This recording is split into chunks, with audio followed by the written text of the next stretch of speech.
Bismillah, Assalamualaikum warahmatullahi wabarakatuh.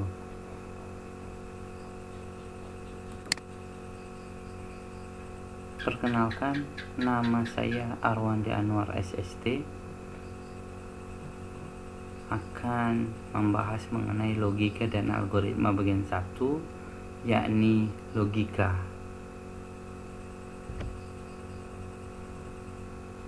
Materi logika ini setelah mempelajarinya diharapkan mampu pertama menjelaskan ciri makhluk yang berpikir, kedua menjelaskan mengenai berpikir logis, ketiga menjelaskan definisi logika, keempat menjelaskan pola nalar. Oke, kita mulai.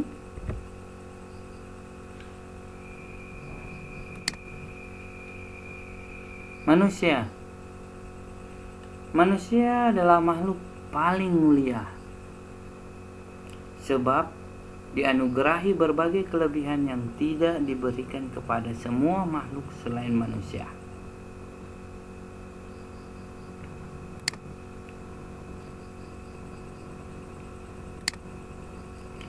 Salah satu kelebihan tersebut karena manusia diberikan akal pikiran sehingga dapat memilih hal yang benar dan bermanfaat serta meninggalkan hal yang tidak bermanfaat maupun sia-sia.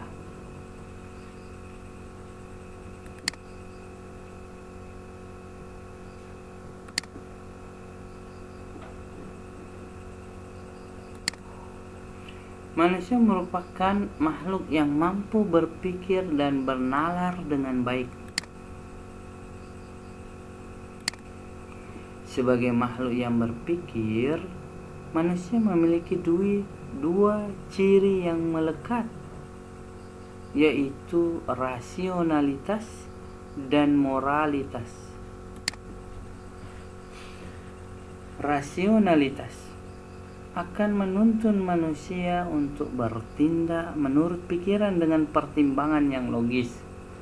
Contohnya, seperti akan menggunakan kendaraan apa ketika akan berangkat ke suatu daerah, memilih baju yang tepat pada suatu kegiatan, memilih jenis sepatu yang tepat untuk kegiatan tertentu, dan lain sebagainya. Moralitas itu sendiri akan mendorong manusia untuk berlaku sopan santun sesuai dengan etiket atau norma yang berlaku, seperti adab makan, adab berbicara dengan orang yang lebih tua, adab berbicara dengan anak di bawah umur, dan lain sebagainya.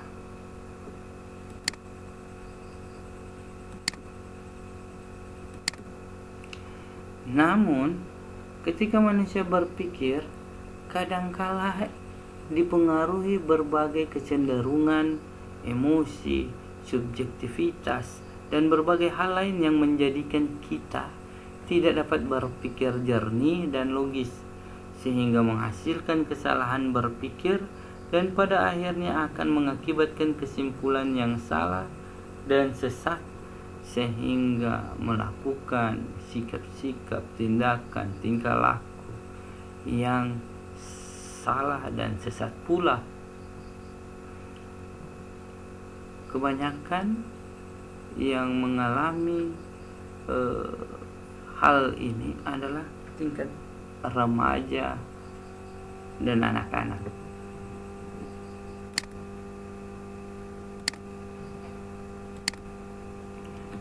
Dalam setiap keadaan, seorang manusia membutuhkan pola pikir logis.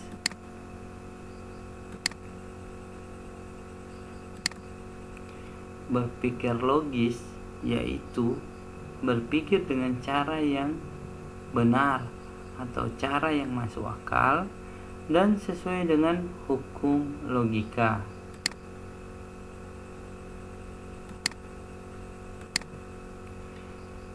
Berbicara mengenai logika, logika sendiri berasal dari kata logos yang bermakna hasil nalar yang diutarakan dalam kata dan dinyatakan dalam bahasa.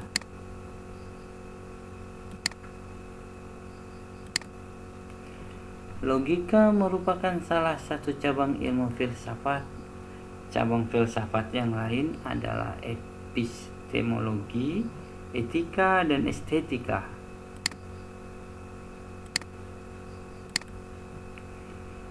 Dalam pembahasan ini, logika tidak dijelaskan secara rinci, hanya digunakan untuk mempelajari bernalar sebagai kecakapan hidup, berpikir secara lurus, tepat, runtut, dan teratur, yang merupakan penerapan logika dalam kehidupan keseharian.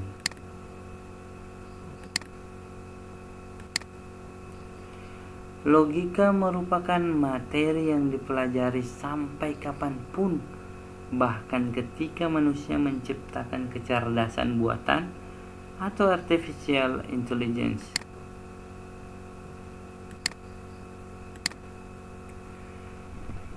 Seseorang dapat mengungkapkan kebenaran berdasarkan penalaran logis dengan disertai bukti-bukti yang ada.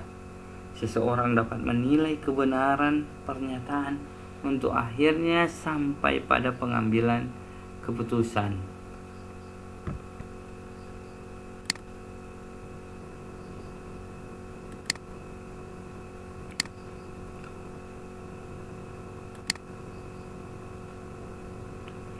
Logika disebut juga sebagai alat untuk menjaga dari kesesatan bernalar. Seseorang membutuhkan kemahiran bernalar logis agar dapat menghasilkan kesimpulan yang benar.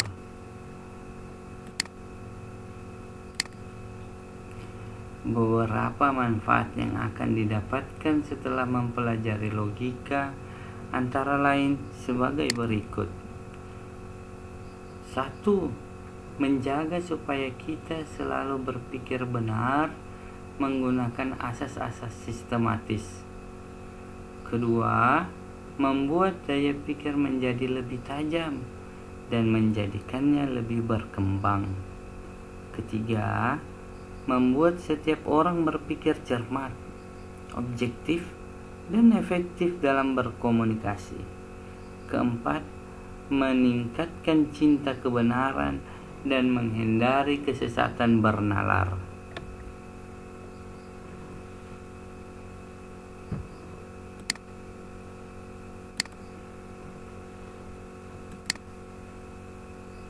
Salah satu fungsi logika adalah sebagai alat untuk menarik kesimpulan. Kita dapat menggunakan alat ini setelah melakukan penalaran berdasarkan pernyataan-pernyataan benar atau premis yang ada. Penalaran untuk penarikan kesimpulan dibedakan menjadi 2 jenis, yaitu pola nalar deduktif dan induktif.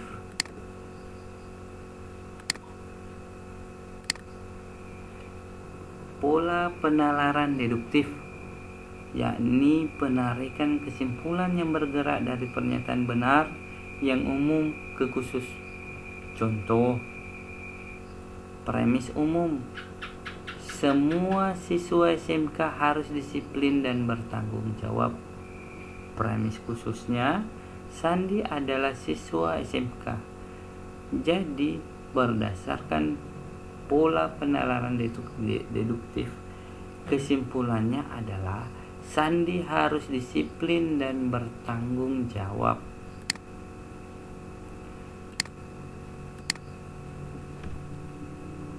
Pola penalaran induktif: penarikan kesimpulan yang bergerak dari pernyataan benar yang khusus ke umum. Contoh, premis khusus: Devi rajin belajar. dia mendapat hasil yang memuaskan. Premis khusus kedua, Yuda rajin belajar, dia mendapat hasil yang memuaskan. Premis khusus ketiga, Tika rajin belajar, dia mendapat hasil yang memuaskan.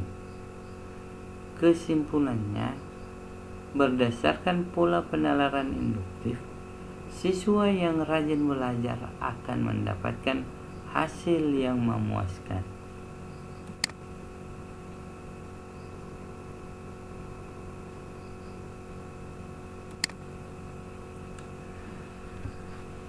Oke,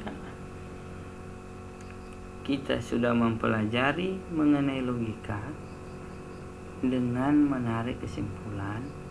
Pertama, manusia sebagai makhluk berpikir memiliki dua ciri, yakni rasionalitas dan moralitas. Berpikir logis adalah berpikir dengan cara yang masuk akal dan sesuai dengan hukum logika. Ketiga, logika berasal dari kata logos yang bermakna hasil nalar yang diutarakan dalam kata dan dinyatakan dalam bahasa.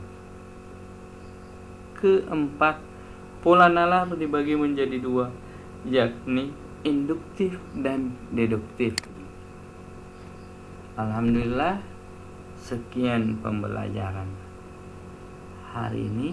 Assalamualaikum warahmatullahi wabarakatuh dan salam sejahtera.